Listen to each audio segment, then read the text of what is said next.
Harka fuunee asham akkam jiru kabajamtoota daawwattoota televezyiinii FIB qophiin ispoortii keenya guyyaa har'aa jalqabeeti kan jiru. Turtii waliin taasisnu keessatti akkuma baratame dhimmoota ispoortii biyya keessaa fi biyya alaa filannee irratti marii taasisaa kan waliin turu ta'a. Istuudiyoo keessa kan si waliin turu ani Jireenyaa Dinqiisaa fi Miltoo Shannaa Fidarjee ogeessi teeknikaa keenya Oliyaad Badhaasaa waliin ta'uun hamma xumura qophii keenyaatti akka nu waliin turtaniif sin affeerra. Nu waliin turaa isinii jenna. Ispoortii turtii waliin taasisnu keessatti biyya keessaa jijjiirraa taphattoota irratti kilaboonni Premier League Itoophiyaa bal'inaan hirmaachaa kan jiran har'aa odeeffannoon maddeen garaagaraa irratti bahaa jiran akka jiranitti kilabni bara kana gara Premier League Itoophiyaatti ol guddate Itiyoo Elektrik taphattoota garaagaraa afur mallatteessifatee kan jiru. Taphataa tokko immoo kilabichuma keessa kan ture kontiraata haala walii mallatteessanii kan jiran dhimma Itiyoo Elektrik wajjin wal qabatee waan jiruu fi jijjiirraa taphattoota wajjin wal qabatee kan kilaboota biroos kaasnee walii ilaalaa kan turu ta'a. Gara laatti yeroo baanu taphni Community Shield injifataa waancaa FA injifataa waancaa Premier League Ingiliz bara dorgommii darbee Liverpool fi Manchester City gidduutti har'a galgala sa'aatii 11 irraa kaasuun istaadiyoomii King Power irratti taphni isaa waliin taasisan eegama. Waa'ee kana waan gabaabaa waliin jennee ilaalaa kan waliin turu ta'a. Gara biraatiin dhimma Arsenal wajjin wal qabatu kan laalu ta'a. Arsenal bara dorgommii kanaatiin akkaataa kamiin kilaba isaa ijaaraati kan jiru, akkaataa kamiin of qopheessaa kan jiran, jijjiirraa taphattoota irratti qixa kamiin hirmaachaati kan jiran, bara dorgommiitti aanu Arsenal irratti maal haa eegnu waan jedhu bal'inaan kaasnee kan waliin ilaalaa turu ta'a. Hamma xumura qophii keenyaatti akka nu turtaniif sin affeerra. Nu waliin tura. Ashii bagana galfte. Bagana namni jireenya. Jira. Gara dhimmoota keenyaatti taasisnu Premier League Itoophiyaatiin jijjiirraan taphattoota akkuma haala ho'aatiin tufeeti kan jiru. Itiyoo Elektrik har'a immoo abbaa dabaree ta'ee taphattoota garaagaraatti fidaatti kan jiran fakkeenyaaf taphataa buna Itoophiyaa Haayilee Gabratinsaay garagarii isaanitti makaniiti kan jiran taphataa tokkos buna Sidaamarraa mallatteessifatanii kan jiran kan eegaa buna Sidaamaa yeroo dheeraaf kilabicha keessa kan ture taphataan kun Fiquu Waddeessaa jedhama. Taphataa kanas garagarii isaanitti makaniiti kan jiran kanaa jalatti taphataa magariisa sana keessa jirullee tokko kontiraata haaraa dhiyeessanitti kan jiran walumaa galatti taphattoota afur mallatteessifachuun isaanii beekameeti kan jiru. Taphataa tokkos gidduma kana mallatteessifachuu jedhameeti kan jiru. Kilaboonni garaagaraa waqtii garaagaraatti amma tibba kana Itiyoo Elektrik jijjiirraa taphattoota haala ho'aatiin hirmaachaa jira. Wal harkaa fuudhaniitidha kan isaan irratti ho'inaa. Guyyaa tokkotti akka Awurooppaatti barreessanattuu hin taane guyyaa tokkotti taphattoota 5-6 carraa mallatteessifatanii kan qabanidha. Akkuma kanaan dura kaasaa turre buna Itoophiyaa ture kan jalqabaa ho'inaan irratti hirmaachaa ture. Bunni Itoophiyaa taphattoota baay'ee erga garagarii isaatti filatee booda akkasumallee Itiyoo Madiin itti darbee Itiyoo Madiinis akkasuma ho'ina amma Itiyoo Elektrik irra jiru kana keessumaayyuu Itiyoo Elektrik bara kana socho'aan jiru jedhamee hamatamaa ture. Guyyoota lamaan kana gidduutti immoo haala ajaa'iba ta'eetiin haala quubsaa ta'eetiin hirmaachaadha kan jiru. Akkuma sila kaasuuf kaasetti taphattoota afur garagarii isaatti guutummaan guutuutti mirkaneeffateeti kan jiru. Taphattoota garee isaa keessa ture Minihaal Tashoomee kontiraata waggaa dabalataa akka inni achitti mallatteessifatu taasiseera. Gama biraatiin taphattoota kilaboota garaagaraa irraati garagarii isaatti Minihaal Tashoomeen taphataan kun taphataa buleessa akka ta'een beekama. Liigii olaanoo keessatti Itiyoo Elektrik dorgomaa yeroo tures kilabicha waliin taphataa turedha. Taphataan kun fayyada jedhanii waan xamananii jiraniif kontiraata taphataa kanas dhiyeessaniiti kan jiran. Kanaaf ilatti Tasfaayee Baqqalee taphataan kun taphataa sararriisaati. Itiyoo Elektrik taphataa biraa isa mallatteessifatee ta'eeti kan jiru. Itiyoo Elektrik irraa bara dhufu maal eegnaa jedhu. Sadarkaa kilaboota kaanitti taphattoota kwaalitii gaggaarii qabu jedhaman mallatteessifatu haa baatu iyyuu malee Geetuu Haayilamaariyaam faas mallatteessifatee kan jiru. Tasfaayee Baqqalee mallatteessifateera.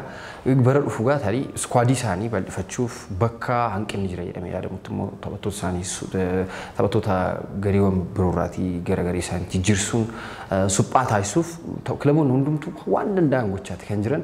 Kilaboonni bara kana oolufanirree haala ajaa'ibatiin kan isaan hirmaachaa jiran jijjiirraa taphattoota irratti akkuma beekamu warri keessa turan yoo jennu Premier League keessa warri kilaboonni turanirree guutummaan guutuutti kilaboonni iskwaadii isaanii jijjiirraa akka jiranitti kan mul'atu. Taphattoota 8-9-10 even taphattoota gara dirreetti seenan filatamuu 11 jedhaman iyyuu gara jijjiiruu hamma jijjiiruutti kilaboonni ta'aa dhufan jiru. Fakkeenyaaf kaafte bunni Itoophiyaa guutummaan guutuutti taphattoota kanaan dura Wiiliyaam Salmuun fa'aan akka gargar ba'ee beekamaadha. Taphattoota waliin akkuma leenjisaa waliin walii galteetiin erga adda baaniinas taphattoota baay'eedha lakkoofsaan baay'ee jedhamanidha garagarii isaatti kan fidachaa turu. Intentionally yeroo darbee leenjisaan buna Itoophiyaa amma kanaan dura walqixxee bara dorgommii darbee walqixxee leenjisaa akka ture yaadatama. Tamasgeen Daanaa taphattoonni garicha akka gadhiisan taasifamanis filannoo kootiin yookiin murtee dabarseetiin taphattoonni akka garagarichaatti dhufan taasifamanis murtuma anda barseen awaan jiru. Innis sana keessa beeksifamneef malee garri jijjiiraan isaa internaalii irratti haasaa waan haasaamaa turedha. Guutummaan guutuutti ifan taaneetiin ala taphattoota kana gara galii kanaatti fidaa kan jedhamu irratti guutummaan guutuutti akka hirmaachaa turedha kan isaan kaasaa turan durumayyuu sookir Itoophiyaan kana dubbisiisee ture taphattoota garagarii kanaatti dhufaa jiran kanarratti leenjisaan kun harka keessaa akka qaban inumaayyuu Abdul Karim Warquu walqixxee keessatti taphataa waliin hojjechaa turan kana garagarichaatti akka dhufuuf gahee olaanaa namni taphate isadha jedhameetu kan tilmaamamaa ture. Homaa gaaffii qabu walqixxeenis kilaboota Premier League Itoophiyaa keessatti kubbaa qabatanii falaasama ta'e caalmaa taphaa fudhachuutiin taphachuu jedhu amanan keessaa tokko akka ta'e beekama. Keessattuu garee otoo Tamasgeen Daanaan gara walqixxeetti dhufiin dura Daggaaragee Gizaawutiin ture gareen walqixxee leenjifamaa kan ture. Yeroo sanallee yeroo Daggaarageetiin durfamaa ture illee kubbaa miilaa miidhagaa ture walqixxeen taphachaa kan ture. Tamasgeen Daanaanis aayidiyaa sana falaasama ta'e kubbaa to'atanii taphachuu jedhu wajjin waa wal qabatuufidha. Gara Buna Itoophiyaattis kan dhufe Bunni Itoophiyaa jalqabumaayyuu guutummaan guutuutti kubbaa to'atee taphachuu irrattidha kan identity kana fakkaatu waan qabaniif leenjisaa isaan waliin deemu leenjisaa kanaan dura kaasaa irraageen kubbaa taphateeti kan taphatu kubbaa to'ateeti kan taphatu kanaaf identity mataa isaa qaba Bunni Itoophiyaa kan si jechisiisu. Amma leenjisaan amma dhufe kunis kubbaa qabatee kubbaa to'annoo caalmaa qabatee garee faallaarra kubbaa miila isaa jala tursiisee taphachuu kana qofaa ta'uu hin taane kubbaa sana qabatanii immoo gara fuulduraatti deemuunis gahee masaa keessa akka jirutti ta'e jechuudha. Kana waliin wal qabatee leenjisoota kana garagarii kanatti fiduu jechuun identitiin leenjisoonni kun lamaan qaban identitii wal fakkaataa waan ta'eef identitii mataa isaa wal fakkaataa illee jechuuf baay'ee walitti dhiyaata jechuudha wayyaa akkaataa Bunni Itoophiyaa taphatu wanti tokko wal fakkaata yeroo jedhamu guutummaan guutuutti vershinii sana lafa qabu jechuun ulfaata garuu walitti dhiyaata wal fakkaata yeroo walitti dhiyaata wanti jedhamu wajjin walqixxeen kubbaa miilaa miidhagaa taphata homaa gaaffii qabu garuu sadarkaa Buna Itoophiyaatti jechuurrallee Buna Itoophiyaa amma taphattoota kallattii garagaraatti kilaboota garagaraa mallatteessifachuu danda'a maqaa gaarii qaba taphattoota haala salphaatiin attract gochuu kilaba danda'udha sababa kanaafuu taphattoota kwalitii kilabichi barbaaduutiin ulaagaalee lafa kaaniitiin taphattoota kana barbaadna waan jedhan waan qabaniifu gara kanaatti taphattoota fiduu danda'u. Tamasgeen Daanaa waliin taphata Abdul Karim walqixxee keessatti waliin hojjetee ture kilabicha keessatti bu'a qabeessa ture gaaffii qabu Bunni Itoophiyaa taphataa kana irra jirii isaan immoo ilaaltee fakkeenyaaf yeroo baay'ee leenjistoonni amma fakkeenyaaf alatti Manchester United keessatti ilaalaa jiru Erik ten Hag taphattoota Ajax keessatti wajjin hojjetee gara Manchester United fiduuf kan barbaadee fi tokkoffaa hamma liigichatti barutti hamma taphattoota hunduma guutummaa guuttachuu illee yoo ta'u baate taphattoota kanaan dura wajjin hojjetee argeeru falaasama isaa haala salphaatiin hubachuu fi taphattoota danda'an taphattoota kanaan dura leenjisee argeeru yoo ta'e immoo filatamaa akka ta'edha. Kanaaf Tamasgeen Daanaan inumaayyuu gara Manchesteritti fidaa kan isaan jiran Ajax wajjin taphattoota wal qabatan Christian Eriksen yoo ilaalte Lisandro Martinez haga ammaatti gara Manchesteritti kan dhufan Ajax wajjin warra wal qabatanidha. Mata durii keenya keessaa bahurra kanan kaasuu barbaadee fi Tamasgeen Daanaan taphattoota amma gara Buna Itoophiyaatti dhufan kana hunduma filannoo isaatiin murteen dabarseetiin akka dhufanidha. Waa'ee Karreegaa Itiyoo Elektiriik irra mallatteessifatee waan tokko jechuuf Karreegaan kun Fiqiruu Waddeessaa jedhama. Buna Sidaamaa keessa yeroo dheeraaf tajaajilaa Karreegaa turedha. Amma Itiyoo Elektiriik gara Pirimeer Liigiitti kan guddate bara kanadha. Yeroo dheeraa booda jechaadha. Tarii turtii waggaa 6 booda gara Pirimeer Liigiitti ol deebi'ee dhufeetti kan jiru. Kilabni kun aluma takkaatti liigii kana keessatti chaalenjii gochuuf xiqqoo ishee rakkachuu waan maluuf taphattoota muuxannoo qaban liigicha keessatti muuxannoo qaban maalummaa liigichaa sirriitti hubachuu danda'an garagarichaatti fiduuf yaalii taasisaa kan jiran Hayilee Gabrasiintinsaa illee Buna Itoophiyaa gadhiisee gara kilaba kanaatti kan dhufe tarii muuxannoo garee reef ol guddatu kana garee ol guddataa kanaaf qoodu qaba waan jiru amantaa jedhu jiruutiinidha. Karreegaan Buna Sidaamaa keessa ture kun raayyaa ittisa biyyaatillee gaaffiin gara kilaba keenyaa kootu taphadhu dhufee fi ture garuu maallaqa olaanaa yookiin kaffaltii olaanaa Itiyoo Elektiriik qopheesseefiin dhiyeesseefiin gara Itiyoo Elektiriik deemuu filannoo isaa taasifateeti kan jiru. Itiyoo Elektiriik ammaaf taphattoota 4 mallatteessifateeti kan jiru taphataa tokko kontiraat isaa dheeresseeti kan jiru jechuudha. Gama biraatiin yoo kaafne bulchaa Shiraa Qiddus Goorgis waliin gargar baheeti kan jiru jiruun Qiddus Goorgis keessa bara dorgommii tokko qofaadha kan inni dabarsee taphataan kuni ammaan kana Qiddus Goorgis waliin gara adda baheeti kan jiru Buna Sidaamaaf walii galtee waggaa 2 isa tursiisu waliin mallatteessitti kan inni jiru. Bunni Sidaamas baay'ee of cimsaa jira. Kanaan duras torbanoota darban keessa illee jijjiiraa taphattoota bal'inaan hirmaachaati kan jiru. Har'a akkuma kaaftee bulchaa shuraa tarii taphattoota Qiddus Giyoorgis keessatti homaa gaaffii qabu. Qiddus Giyoorgis kilaba guddaadha. Kilaba filannoo taphattootaan badhaadhee jirudha. Skwaadii bal'aa qaba. Irra deddeebiitiin yeroo hundumaa carraa garriitti seentee hiriiruu argachuu dhabuu dhiisuu dandeessa. Because filannoo taphattootaan badhaadhee waan jiruufu taphattoota sirra fooyya'oo ta'an irra jireessaatti kan fayyadamu. Taphataan sirra fooyya'aa ta'ee jira taanaan ati miidhama taphattoota sana qofaa eeguudha gara dirreetti galtee taphachuu. Miidhama taphattoota sana eeguu qabda. Jechaadha gara dirreetti taphachuuf yookiin immoo daqiiqaa dhumaatti maybe daqiiqaa 80 keessa daqiiqaa maal keessa jijjiiramtee daqiiqaa carraa daqiiqaa. Taphni sun yoo guutummaan guututti dhumeera ta'e tapha sana injifatanii yoo ta'e taphattoota sanaaf boqonnaa kennuuf jecha gara dirreetti. Bulchaa shuraa amma Qiddus Giyoorgis keessatti sababoota kana kanaatiin taphattoota filannoo jalqabaatiin garree seenuu carraa hin arganne keessaa tokko akka ta'e beekama. Amma garuu Buna Sidaamaatti makameeti kan jiru. Buna Sidaamaa dabalataan taphataa buleessa sarara fuulduraa garee biyya Itoophiyaa keessatti hin beekna. Kanaan dura Qiddus Giyoorgis keessa taphateeti kan ture. Salahaddin Said kontiraataa waggaa tokko dheeressanii kan jiran. Bunni Sidaamaas bara dhufugaa garee ajaa'ibaa nutti agarsiisuu danda'a waan jiru abdii ammaaniyyuu jijjiiraa taphattoota isaarraa hojjechaa jiraniif akkaataa isaaniitti garee isaanii cimsuuf yaaltaa isaa jiranirraa hubachuun danda'ama. Mee gara dhimmoota keenyatti aanutti haa darbinu. Kabajamtoota daawwattoota televezyiinii FIB hordofaa kan jirtan qophii dirree ispoortii keenyadha. Turtii booda yeroo walitti deebinu dhimma ispoortii baargamaatii argannetti kan ceenu ta'a. Hamma xumura qophii keenyaatti waliin turaasanii jenna. Eessayyuu nagina. Dirreen ispoortii akka tufetti kan jiru kabajamtoota daawwattoota televezyiinii FIB amma immoo gara dhimmoota baargamarraa argannetti kan ceenu ta'a. Dhimma Arsenaal wajjin wal qabatudha kan laallu Premier League Ingiliz jalqabuuf yeroo torban tokkoon caallee qofa dhaafeeti kan jiru. Premier League Ingiliz bara dorgommii 2022-2023 jechaadha. Arsenaal akkaataa kamiin of qopheessaa jira waan jiru kan laallu jijjiiraa taphattoota kamiin irratti akkamiin hirmaachaa jira. Kanaaf irratti Arsenaal waggoottan asdoo waggoottan lamaan darban Mikel Arteta jalatti progresii maal fakkaatu agarsiisaa kan jiru waan jedhu wajjin wal qabsiisnee bara dhufu immoo kilaba kanarraa maal haa eegnu waan jedhu wajjin wal qabsiisnee waan laallu ta'a. Tarii gara sanatti hunca'een dura taphni Community Shield injifataa waancaa FA Liverpoolii fi shaampiyoonii waancaa Premier League Ingiliz bara dorgommii darbee Manchester City gidduutti har'a galgala sa'aatii tokkorraa kaasuun sila dogoggoreen ture sa'aatii 11 kaasuun jedheen of kalchaa jenna.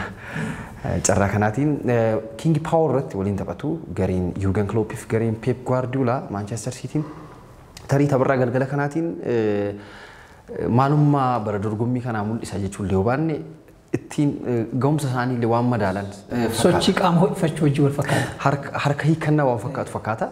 Manchester Cityin bara kana yeroo darbees kaasaa kan ture jijjiiraa taphattootaatiin taphattoota afur gadhiiseera. Fernandinhoon kontiraan isaa waan dhumeef taphataan kun taphataa buleessa akka ta'e beekama. Manchester City keessatti waggoottan 6-7 darbaniif Shakhtar Donetsk irraa erga dhufeeti asitti garicha keessa tajaajilaa akka ture yaadatama. Fernandinhoon garicha gadhiiseeti kan jiru. Bakka Fernandinhoo Calvin Phillipsiitiin mallatteessifatanii kan jiran Alexander Zinchenkoon karaa qarqara bitaarraan sarratti hiriiree taphatu. Innis kilabicha keessa ture.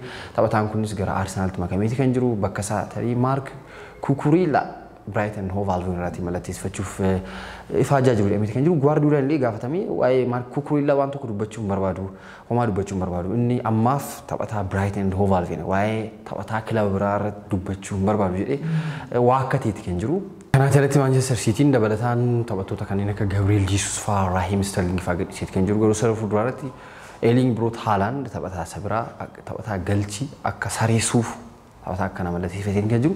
Liverpoolis Sadio Mane kilabicha irraatii gara Bayern Munichitti gurgureeti kan jiru. Paawundii miliyoona 35 kontiraataa hafaa waggaa tokko qaba ture taphataa ganna 30 ture. Garuu bara darbe irraa kaaseeyyuu jijjiirraa amajjiitiin Liverpool taphataa ajaa'ibaa tokko taphataa lammii Koolombiyaa Luis Diaziitiin mallatteessifatee kan ture yaadatama. Luis Diaz karaa qarqara bitaarraan ka'ee gara keessaatti yeroo taphatu bakka Sadio Maneen taphatu sanatti taphataa ajaa'ibaa akka ta'e akkuma dhufee Liverpool keessatti taphataa settle godhe akka ta'e beekama taphataan kunis garuu isaaf waan gaarii jechuu dandeessa garuu Liverpooliif Sadio Manee dhabuun waan akka salphaatti bakka hin bu'amne akka ta'e hubachuu hin dandeessa garuu Darwin Nunezitti mallatteessifatanii kan jiran tapha jalqabaatiin Thailand Bangkok irratti Manchester United waliin tapha michoomaatiin galchii 4-2 Liverpool yeroo injifate tarii galchiitti Liverpool Manchester United dursuu danda'u akka salphaatti tuqee itti godhee lakkoofsuu danda'u erga qisaasessee booda sooshaal miidiyaa irratti mata-duree ta'ee ture taphataan kun ergasii garuu RB Leipzig irratti galchee afur lakkoofsee ture ani jira waan jedhu tokko agarsiisetu kan ture kilaboonni kunneen lamaan Liverpool Sadio Mane ti ala taphataadha hin qabu garuu squad isaa immoo cimsachuuf taphattoota gargarichaatti filee qaba. Waan baay'ee kaasee asuma illee Manchester City akkuma kanaati. Gareen kun lamaan yoo ilaalte kollektiiviidha kan isaan taphatan kollektiivii yeroo isin jedhu taphattoonni garii hundumtuu tapha sana irratti bifa garaa garaatiin kollektiivili taphattoota waliin ta'anitti gareetiinidha kan isaan hojjetanii taphataan tokko baheef miidhama hanga kana yoo isaan mudachuu baatarree kollektiivili bakka taphataan bahee sun hamma ta'e hulaa isaa taphataan sun bahee guutummaan guututti yoo duchuu dadhabanirree hanga ta'e cufuu ta'uu gahaa. Amala kana jireessaan garuu Manchester City irratti argitu gareen Pep Guardiola flexible ta'e amala Manchester City isa bara darbee fi amala Manchester City isa waggaa lama dura garaagartummaa guddaa qaba. Guardiola yeroo garaagaraatti kilaboota mooruuf amma duratti Guardiola yeroo haasa'amu maal jedhamas fakkaata. Leenjistoota addunyaa kanarraa gosa lamatti qoodee ilaalta. Dogmaatikii fi pragmaatikii. I mean idealistikii fi dogmaatikii jettee gara lamatti qoodda. Idealistikiin leenjistoota aayidiyaa mataa isaanii qaban, falaasama mataa isaanii qaban karaa kanaan taphadhaa. Principaliin koo kana qajeelfamoon nan ittiin kubbaa miilaa taphadhu kanadha waan jedhan. Yohan Cruyff fakkaastee haasa'uu dandeessa, Arrigo Sacchi fakkaastee haasa'uu dandeessa. Pep Guardiola mataan isaa leenjistoota gosa kanaatti ramadaman keessaa tokko ture. Amma immoo leenjistoonni garagaraa idealistik ta'an baay'achaati kan jiran. Pragmatik kan jennu leenjistoota akkaataa gareen faallaa irratti hundaa'anii yookiin immoo falaasama garee faallaa irratti hundaa'anii falaasama garee faallaa sana hin baabsessuuf yookiin niwutiraalaayiz gochuuf geem pilaanii tokko qofaadha kan qaban. Geem pilaanii fakkeenyaaf torban darbe kan akkaataan isaan taphatan torban ta'an immoo akkaataan garee faallaa taphatu irratti hundaa'ee kan jijjiiramu kan akka Jose Mourinho fa'aa fakkeenyaaf fudhachuu dandeessa. Al takka Sir Alex Ferguson fa'aa jedhamu Antonio Conte Rafa Benitez fa'aa jettee kaasuu dandeessa. Amma garuu Guardiolaan idealistikii sanarratti pragmaatizimii dabalatee dhufe. Kana jechuun al takka Guardiolaan gareen Guardiola haalaan amaleeffatamne yeroo itti sufaa gara biraatti deebi'ee yeroo itti qabxee eegsifachuuf. Keessumaa bara kana yoo ilaalte haala kanadha kan guyyumaan pragmaatizimii dabalatee dhufe gareen Pep Guardiola kan kanaan dura beeknu falaasama kubbaa pooses gochuun qaba. Pooses godhee injifatamus injifadhus aayidiyaan koo kanadha ifaa ifatti. Articulate godhee waan lafa ta'e kana jira waan jedhamu jira. Garuu amma garuu yeroo baay'ee aayidiyaa kana qabatee kan dhaabbatee hafe yoo ilaalte Marcelo Bielsaan abbaan barbaade galchii barbaade irratti haala koffisu abbaan barbaade galchii amma barbaade irratti haala koffisu yaada sana isa qabatanii dhufan sana tasumaan jijjiiraman aayidiyaa isaanii sana jechaadha. Hamma dhumaatti falmatanii yoo mo'amanii isaan yaadni isaanii keessaa ni jalqabaa. Galchii tokkoof zeeroon injifatamuun 5 fi 4tiin injifatamuun naawwa yaada kan galchii dhiphaa galchii tokko lakkoofsitee injifachuurra galchiin hedduutti lakkaa'ame galchii hedduu fakkii 4-3 fa'aa 5-4 fa'aa kanaatti injifatamuudha kan isaan jedhani. Guardiolaan immoo faallaa kana aayidiyaalii mataa isaa qabatee kanaan dura taphachaa ture sanarratti pragmaatikii keessa amanettu kana qabatanii dhufanii guutummaan guutuutti akkaataa kilabni itti dhiyaatetti Atileetiikoo Madriditti Chaampiyoons Liigii yeroo diimanii Atileetiikoo irratti magaalaa Madrid taphatan haala kanaan kan ture. Waandaa Meetiroopoolitaanoo irratti galchii tokko duwwaatiin tapha marsaa jalqaban injifatanii turan. Boodarra garuu Atileetikoon qabxii kana jijjiiruu danda'a sodaa jedhu waan qaban fakkaatuutiin Atileetikoo kan nuti beeknu loo bulookiitiin gara boodaatti deebi'ee itti sarratti xiyyeeffatee yeroo taphatudha gareen Diego Simone. Gareen Guardiola immoo faallaa kana leenjistoota poolii garaagaraa irra jiran jechaadha. Kaabaaf kibba irra jirantu bakka wal jijjiiran. Gaaficha yoo ilaaltetti Atileetiikoo Madrid moor gara fuulduraatti deemanii carraa galchii. Galchii kan moor uumaa turan Atileetiikoo Madrid turan. Anumaayyuu gareen Guardiola kompaaktee yeroo ittisu badaa arginu hin beeknu ture. Bara garuu yeroo ittisus cimaadha. Yeroo gara fuulduraatti hin deemedhus cimaadha. Quick transition taphadhe gara fuulduraatti saffisaan kaawuntariidhaan baay'ee dhiisu. Garee Guardiola cimaa masan argitan kallattii hundumaa yeroo taphatu waan fedheefu taphni kun egaa taphni Community Shield kun turtii waggaa torba booda dhagaa Wembley'tti alatti istaadiyoomii biraa irratti kan taasifamu bara 2012 yaadattoo ta'eef Chelsea fi Manchester City'n Villa Park istaadiyoomii Aston Villa irratti waliin taasisanii turan galchii 3-2tiin Manchester City ture kan injifate garee Manuel Pellegriniitiin durfamu yeroo sana erga City as tigaa amma taphni kun King Power irratti kan taphatamu King Power immoo Jurgen Kloppiif akka foobiyaatti lakkaa'amu. Kana jechuun istaadiyoomota garaagaraa irratti taasisan Pirimeer Liigii keessatti Ingiliz keessatti dachee Ingiliz erga dhufaniiti Liverpool leenjisuu erga jalqabaniiti Jurgen Klopp kilaboota garaagaraa istaadiyoomii garaagaraa deemanii taphataniiti kan beekan. Istaadiyoomiin King Power garuu istaadiyoomii injifannoo gad aanaa irratti galmeessan jedhamee istaadiyoomiin kun isaaniif gaarii miti jedhama. Inumaa yeroo baay'ee King Power irratti Leicester City waliin yeroo taphatan hin injifatamu. Amma garuu taphichi Leicester City wajjin miti garuu Manchester City waliin taasisu istaadiyoomii sana faana riikardii gaarii qaba waan jedhu kaasuu fi lamaanuu awwii maachii taphatu. Sababni inni Wembley'tti taphatamneef inni biraan yoo jiraate waancaa addunyaa dubartoota waancaa Awurooppaa dubartoota magaalota England keessatti taphatamaa waan jiraniif Old Trafford irratti Wembley irratti taphatamaa sababa jiraniif taphata kana Wembley irratti sababa taphachuu hin danda'amneef gara King Power tti kan imalee King Power irratti immoo maaltu ta'a kan jedhamu kilaboota kana lamaan gidduutti halkan sa'aatii tokko har'aan kaafnee daawwachuu dandeenya sa'aatii keenya faana illee jecha.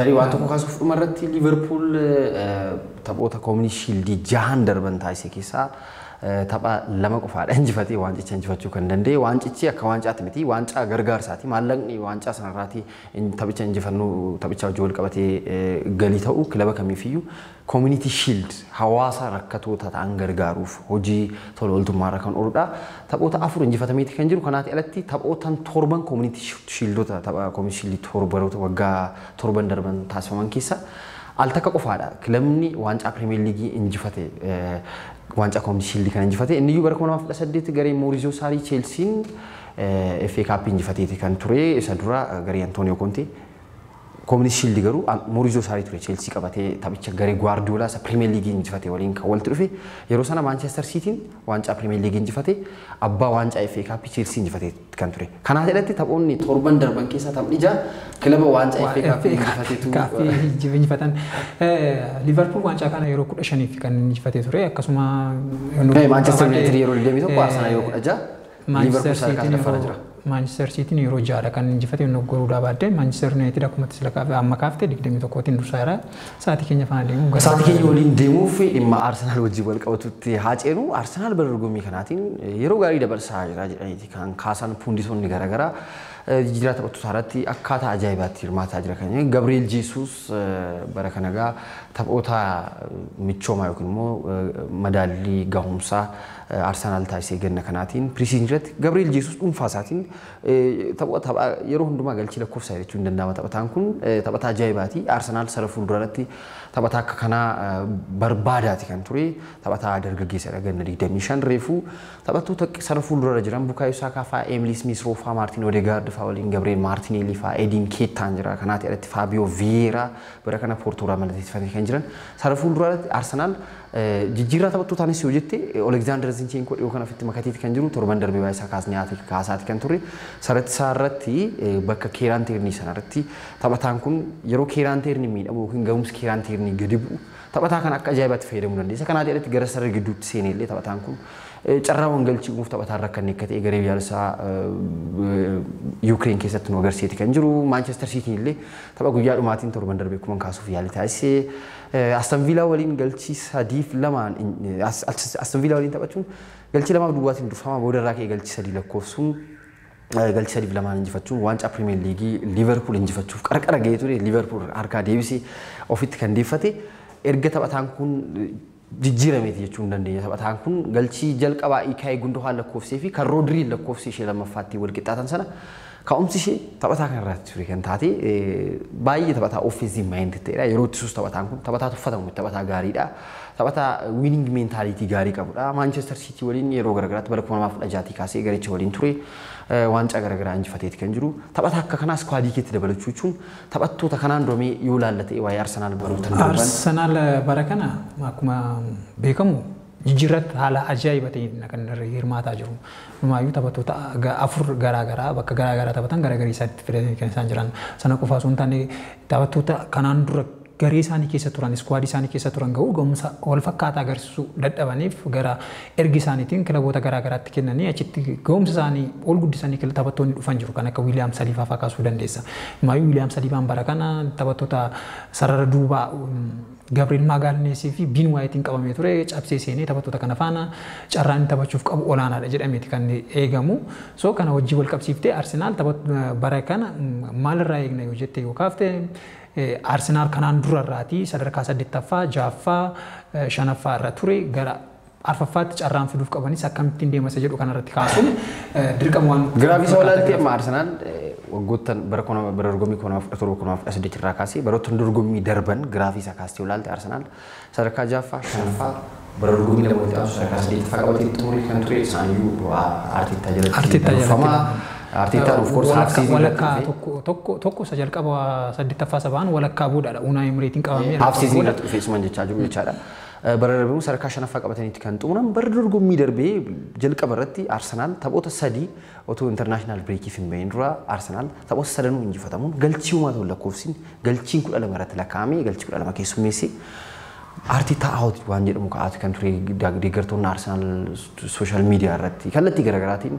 Arteta irratti mormii isaanii dhageessaa kan turan boodarra garuu trust the progress jedha Arteta yeroo dubbatu progress yookiin immoo adeemsa kilaba keenya ijaaruu keessatti qabannee jiru kana amanuu qabdu waan jedhu kan kaasee kan dubbatu of course Arsenaal squadii bal'aan qabu squadii muuxannoo qabu sin qabu dargaggootaatiinidha squadii machi keessa jiru keessaati taphataan waancaa injifatee jettu hin jiru taphattoota murteessoo Arsenaal jettu Bukayo Saka, Emile Smith Rowe, Martin Odegaard, Dean Keita, Alexander Lacazette gara Olympiacos Lyon deemeeti kan jiru malee innis qaama galchaa keessa ture ta'us taphataa kana waancaa wajjin kaastee waan itti kaastu hin jiru muuxannoo qabaatu umuriin isaa baay'ee buleessa taphataa jettu haa ta'u malee Thomas Partey maybe Atletico Madrid keessatti waltajjiiwwan Champions League garaagaraa irratti mul'achaa ture jettee kaasuu dandeessaa Granit Xhaka yeroo baay'ee faayidaa isaa irra nama isaa miidhaa isaa cimaa irra baay'ata jedhanii deeggartoonni Arsenaal yeroo hamatan argita. Kanaan dura sirriidha erga Artetaan dhufee garuu hamma tokko fooyya'eera jechuun ni danda'ama.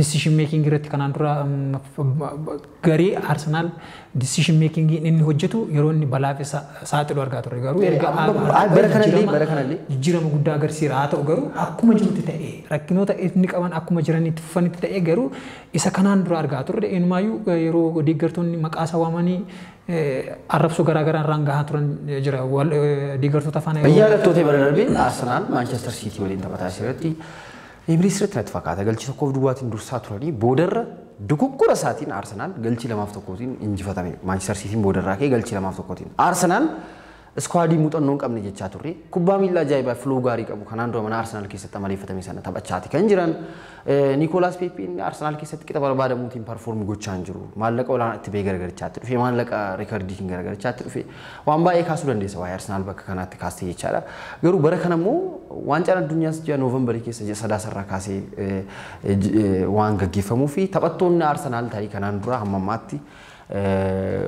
haala maleeffatameetiin Arsenaal keessatti taphattoonni 9 garee biyyaalessaa isaaniif waancaa addunyaaf deemuu danda'u waan jedhamu jira.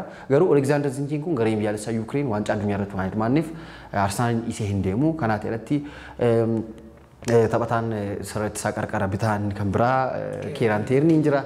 Taphattoota ajaa'iboo Martin Odegaard illee garee biyyaalessaa taphattoonni garee masaa keessa jiran iyyuu filannoo jalqabaa ta'anii biyya isaanii carraan isaan hiriiranii taphachuuf qaban baay'ee dhiphaadha.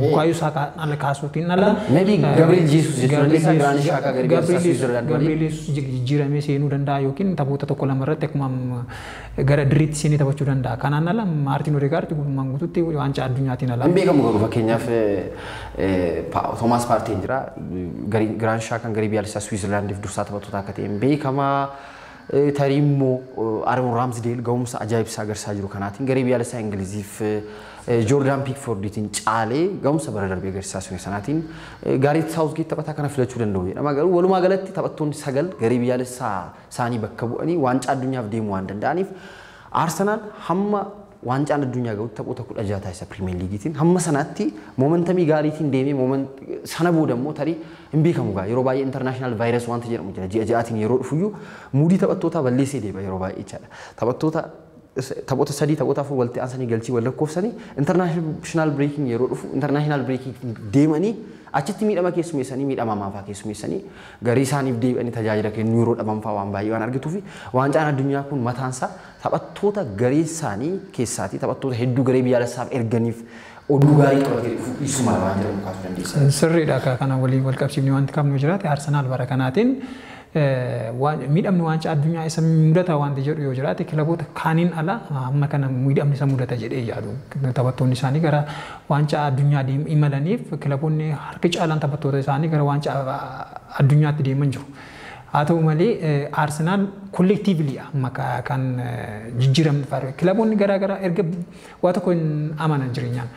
erga buufanni Pep Guardiola fi Jurgen Klopp England kilaboonni garaagaraa kollektiivii kan isaan No kollektiivummaa jechuu dandeessaa shi kollektiivii jechuu dandeessaa fakkeenya waan tokko sin kaasa. Waa tokko kollektiivii waa'ee kollektiivummaa kaasna yoo ta'e gareen Jurgen Klopp taphattoonni murteessoon isaa bara darbee Van Dijk faa Konaatiin illee dhuun yeroo sana Fabinhoon faa Maatip faa irra deddeebiin taphattoonni murteessoo isaa yeroo miidhamaa taphattoota haga kanaa miti taphattoota haga kanaa miidhamu jechuun inni kun harka 100 keessaa harka 90 firii taatudha harka 10 harka 5 wantoota si gaadhan garuu taphattoota 2-3 yeroo dhabdu kollektiiviliidha kan isaan bakka buusuu danda'an. Innan sin jechaa jiru taphattoota hamma Liverpool carraawwan inni hamma kana Liverpooliin qaqqabe kun taphattoonni sarara duuba haga kana miidhamanii taphattoonni sarara gidduura jiran defensive midfielder irra dhufanii hanga taphattaa fayyadaman fayyadamu jechuun kun carraa dhabeessummaadha. Leenjisa sanaaf carraa dhabeessummaadha malee yeroo baay'ee haga kana si mudata jedhee carraa ani itti amantaan qabaadhu. Bara 2019 waan tokko siin kaasa fakkeenyaaf bara kana Real Madridin kilabni baatee dhufe Karim Benzema ture jechuu dandeessa. Karim Benzemaan golchiiwwan hedduu Champions League irratti La Liga irratti galchii lakkoofsaa ture. Homaa gaaf hin qabu. Fakkeenyaaf gariima Guardiola waa'ee kollektiivummaa kaasuuf na ta'e gariin Guardiolaatii olitti gariin as a team as a unit perform godhuun jiru. Bara 2019 fakkaata yeroo Covid dhufe sana yeroo Liverpool waancaa Premier League injifate garaagarummaan garee Pep Guardiola fi garee Liverpool gidduu ture. Yaadatuutiif garaagarummaa qabxii 19 ture caalee kan injifate. Kevin De Bruyne bara sana taphataa murteessaa Manchester City the whole season jechuu bifa dandeenyuutiin taphataa murteessaa tokko akka gareetti perform gochuu yeroo dadhabdu taphataan individual brilliance isaatii waa gochuu danda'u garee taphachiisuu danda'u orchestrate gochuu danda'u jiraachuun mala Manchester City keessa De Bruyne homaa gaaffii hin qabu second half seasonii bara darbee ga'umsa De Bruyne agarsiitiin ture Manchester City. No ani kan jechaa jiru guutummaan guutuutiin jechuu miti jireenya. Fakkeenyaaf bara kana yoo ilaalte taphataa lakkoofsa gadi guutu reference number 9 kan jennu hin qabu. Authentic striker hin qabu. Eenyu Pep Guardiola garuu qaawwaa jiru kana kollektiivili taphattoota garaagaraa taphachiisaa taphattoota kana rotate gochaa har'a yoo taphataa Sterling fuuldura taphachiise bor Phil Fodenin taphachiisaa kollektiivili jijjiiraadha kan taphachaa ture. Taphataan tokko miidhamuun garee kee akka miidhuu hin dandeenyetti dhannan kaasaa jiru. Malee taphattoota 5 garee kee keessaa miidhaman jennaan inni kun akkuma Jurgen Klopp bara sana carraa dhabeessummaan isaan qaqqabe. Joel Matip, Virgil van Dijk, TAN kan biraa yookaan taphattoonni Joel Gomez taphattoonni sarara duubaarra jiran guutummaan guutuutti midhaman even Fabinho taphataa sarara gidduu defensive midfielder duubaa fidanii gara sarara itti sarratti yeroo fayyadaman iyyuu taphataan kun bakka sanatti miidhama keessummeessedha kan turu kun carraa dhabummaadha malee kollektiiviti taphataan ati hiriirsuu qabdu teessoo jijjiirraa taphataan ati qabdu guutummaan guutuutti miidhama qabataanaan garee isa kamii waliinidha kanatti kollektiivili gareen kun damdamachuu akka danda'u kanatti gootu. Isa jechuuf tontaanii dhumarratti sa'aatii keenya wajjin deemuuf international break yeroo kamiyyuu taanaa international vaayirasiin momentamii kilaboota jeequu danda'a kan ji'a ji'aan dhufu. Waan jaan addunyaa olumus ji'a tokkoof isa Arsenal qofaa miti inni kun Arsenal qofaa miti kilaboonni garaagaraa hara waa'ee Arsenal waan ta'eef mariin keenya waa'ee Arsenal kanan kaasee yeroo biraatti deebina waan fedheef sa'aatii keenya wajjin deemuuf kabajamtuuf daawwattoota televezyiinii FIB hordofaa kan turtan qophii ispoortii ture immoo ispoortii biyya keessaaf biyya alaa argan irratti marii taasisaati kan turre istuudiyoo keessa akkasii waliin ture ani jireenyaa dinqisaa fi Ashannaafi Darajjee ogeessa kaameraa keenya Oliyaad Badhaasaa waliin ta'uun turtiisaas kan jiru yeroo itti aanu dhimmoota biroo qabnee walitti deemnutti nagaan tura horaa bulaa deebanaa.